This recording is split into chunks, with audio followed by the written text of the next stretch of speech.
Civilians have faced fresh waves of attacks following days of airstrikes between Israel and Iran. The Iranian state television broadcaster suffered a direct attack as blasts were heard in the background while a presenter of the program was on air.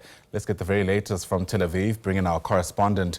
That's Trent Murray, who joins us now live from the Israeli capital. Trent, great to see you. Reports suggesting, of course, that there were fresh airstrikes earlier today in Tel Aviv. What do we know so far? Yeah, that's right. It was a rare daytime attack on Tel Aviv that we saw. Around 30 Iranian ballistic missiles were fired. The sirens were able to go off in time and most people were in their shelters. I certainly heard a number of very loud explosions here. A number of those would have been interceptions by the country's air defense system, but we are seeing several impacts on the ground, particularly in the north of the city. Now, we are being told there are no reported injuries or casualties. Those rockets largely landed in open fields, also a bus depot where several empty buses caught fire, but it has that latest barrage that we saw in the past couple of hours followed several also throughout the evening. There were air raid sirens at around midnight, 3 a.m. and 4:30 a.m. But much smaller in number than some of the ones we've seen in the past. Only around 10 Iranian ballistic missiles being fired, and again, all of those were intercepted by Israel's air defense system. So some analysts here are openly now starting to question whether these smaller volleys are indicating that Iran's missile stockpiles are now falling in number, but then others are saying, including the National Security Advisor, that it's still thought that they have thousands within their arsenal and are therefore reminding Israelis to keep continuing to follow the government advice and to make sure they're near to their closest bomb shelter over the coming day for their safety. Goodness. For people watching from the outside, Trent, I wonder if you can help us just get a better sense of how this has affected normal life in the city. It's a bit difficult to grasp going through your daily obligations while anticipating a barrage of airstrikes at a moment's notice.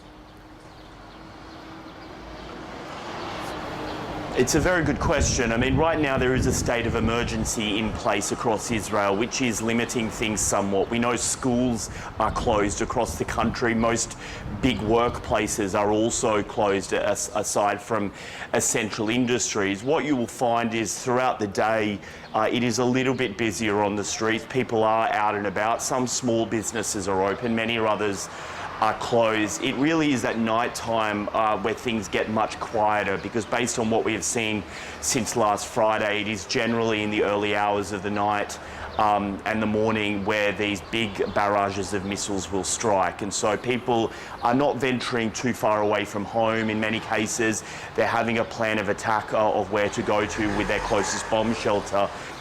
Since 1991 here in Israel, all buildings that are constructed are required to have safe rooms on site within the building, but about 40% of people here in Tel Aviv live in homes that are built before then and don't have a bomb shelter. So there are public ones open, things like underground rail stations, car parks, schools, hospitals and the like.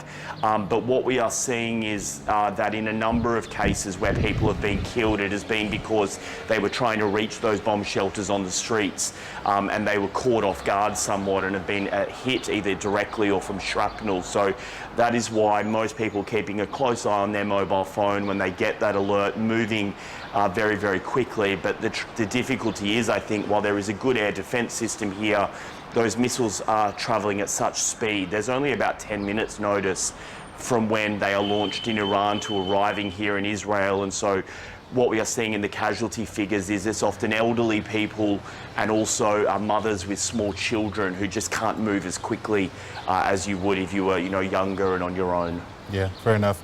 There's so much already being said about what Donald Trump has said about this conflict. In fact, I'm looking at lines from the BBC now saying that they're pushing for something more than just a ceasefire, but a complete end to hostilities. What's being said just amongst the commentariat in Tel Aviv about the intervention of the US and their ability to essentially bring about an end to these hostilities?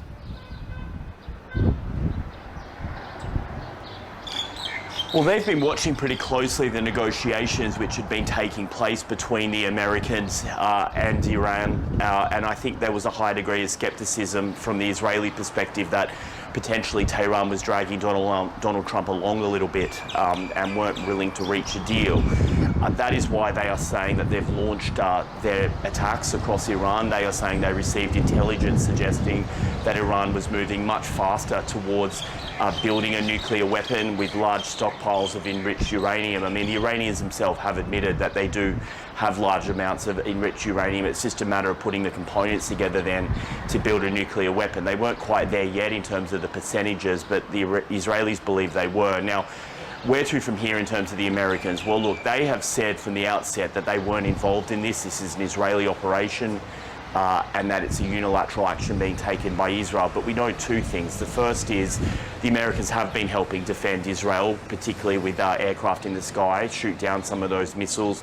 And we also know, number two, they are moving additional assets into this region, the types of assets you would need if you were yourself to be carrying out a military operation. I think that new tone that we are getting from Donald Trump is something to watch. I mean, the fact that as you said, he's saying that he's not looking for a deal anymore because Iran should have taken the one that was on the table before, and that he's not looking for a ceasefire. They need to surrender completely. Couple that with the fact that we know he's left the G7 early to get back to the Situation Room. I think common sense tells you that he at least is keeping the option on the table now of America getting involved and potentially using some of their own aircraft to hit some of those key nuclear enrichment facilities. Right, yeah, raising all manner of questions about stability in the region. Once again, Trent Murray is our correspondent live to us there from the Israeli capital, Tel Aviv. For now, Trent, thanks very much indeed.